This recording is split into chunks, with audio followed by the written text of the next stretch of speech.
Welcome back to another episode of Research Fantasy presents our MLB DFS hitter picks for Wednesday, April 19th, 2017. I am Nick from CWE on all of your favorite daily fantasy sites, and I'm here to break down my top 3 hitter picks for this Wednesday night slate of baseball. Haven't decided if I'm going to do the early slate yet. I probably will just because I have to. I always feel like that. I am using FanDuel pricing as my base for determining, who I'm playing. I like to try to keep things at different tiers, but like I've said a couple of different times, they make it very, very difficult to do that because nobody is priced up to the point. Again, we're sitting with just about 10 or 11 guys on an 11-game slate, priced over 4K, which pretty much allows you to fit anybody that you want into your lineups tonight. I'm actually going to go over to the site real quick because I have to figure out who I want to put in here. I know who I like as my top play of the night, and I'm not backing off of it. I was on this team very heavy last night, and it was basically the only thing that worked out for me. So let's start things out with a guy who didn't make the article but should have, and that is Chris Young. Scuffling to start the season, to say the least. Chris Young comes in at a pretty nice price point of $2,600. He's here because he hits lefty pitching very well.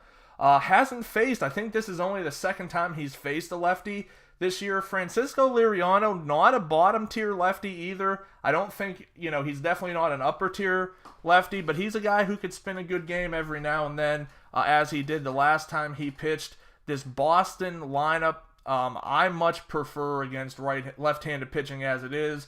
In addition to Young, you've got guys like Pedroia, Xander Bogaerts especially hits left-handed pitching extremely well. So I think you can do a lot worse than putting these guys into your lineup. Young is definitely a guy we're putting in here because of the home run upside. He hasn't got there yet this year. He'll have them.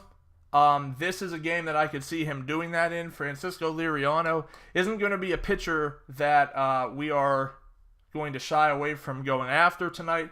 The Boston Red Sox make one of my favorite stacks in the night, so I have no issues whatsoever with rolling out Chris Young. Moving on from there, let's keep things a little undercover still, and let's talk Zack Cozart of the Cincinnati Reds at 3,100. Now, if you listen to the Pitcher podcast, or whatever you want to call it today, I mentioned that I'm not going to be throwing out a lot of red stacks tonight. I'm going to start keeping track of this, but I know that last night the Orioles were like the above and beyond almighty team to stack, and for the most part, they did absolutely nothing. So, not that I'm not going to hesitate to go back to the Orioles today, though I do have to say it's probably in your best interest to keep Manny Machado out of your lineups for the time being. It is infuriating, as someone who has him in season-long leagues, that he is incapable of hitting a baseball at this point in time. But he's not on a cold streak. That's not what it is. It's just they're throwing smaller baseballs to him or something. But it's not a cold streak. No, that's not how that works. That was a blink because I'm being sarcastic. Zack Cozart is the one guy from the Reds that I'm going to stay looked into tonight. He's just been locked in at the plate to start the season out. Hitting the ball too well, like I said.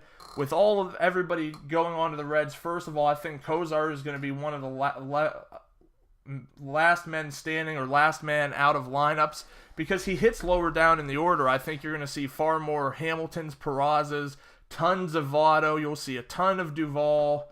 If Suarez plays, there's a good chance you'll even see a good amount of Eugenio Suarez in people's lineups. But to me, this is a fade position because these top offenses have been struggling. And more than anything else, you just know that the entire industry is going to be on them. So you're gaining an advantage if you play a team like the only thing that saved me yesterday was the Diamondbacks. There was no chatter on the Diamondbacks all day, and they put up 11 runs. So that's what you have to try to find. You have to try to find the team that no one else is on. But I keep getting away from my point, is that Cozart is the one guy I want from the Reds. I actually think he's going to take one out of the park tonight. He's a guy that will be in a ton of my lineups.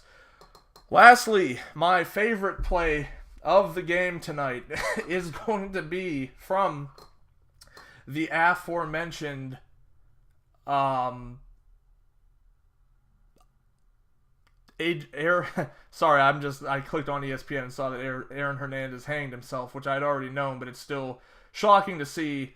We're going to go back to the Arizona Diamondbacks, and this is something that, like, I hear people say all the time. I'll often talk with people through the YouTube comments or through my Twitter or through the company's Twitter or just text messaging people that I know that play DFS, and they'll be like, well, I'm not playing the Diamondbacks because they're in San Diego and they're at Petco and that's a pitcher stadium. Like, okay, cool, but you do understand that at the end of the day, the Padres pitching is awful.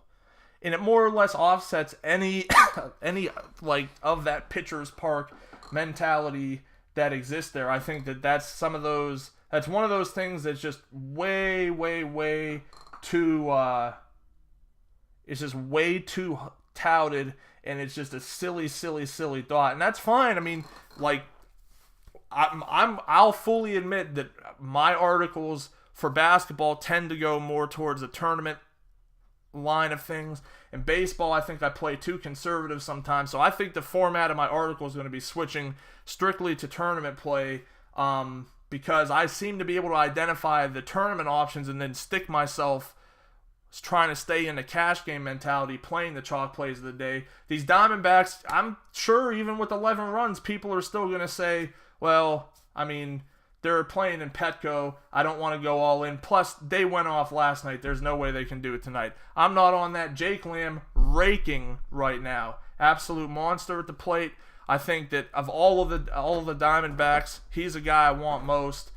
Price on FanDuel, I think, actually might exceed his price on DraftKings. And anytime you have, it's actually the same. Anytime you have that, that's a full steam ahead that you should know that guy on DraftKings needs to be in your lineup.